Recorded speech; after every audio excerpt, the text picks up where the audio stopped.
Hello mga sir, for today's videos, ayan po, dito po tayo sa simbahan, mag-home service tayo ng Sony 65 inches. Ang issue niya is flickering double image. Ayan mga sir, andyan tayo sa harap ng simbahan at doon po kami dadaan sa kabila kasi sarado doon sa kabila. Ayan, yan yung pong pinaka malaking simbahan sa Marikina. At ayan po mga sir, ang issue nya, yan, flickering double image.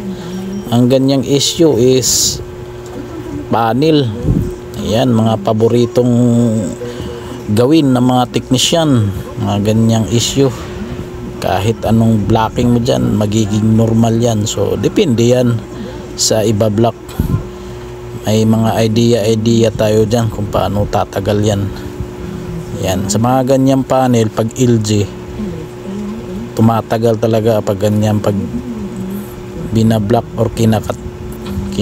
Ayan mga sir, okay na. Ayan o, steady na yung display nya, hindi na siya nag-flickering double image. Ayan, so obserbahan na lang natin yan. Dyan yung may tama o, dyan, yan sa tinuturo ko.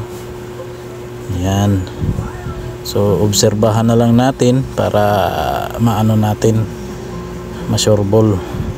At ayan, ibalik na namin yung unit dyan sa loob.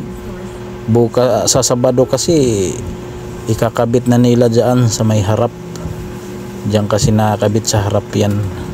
So gagawin nilang display. Ayan, thank you mga sir.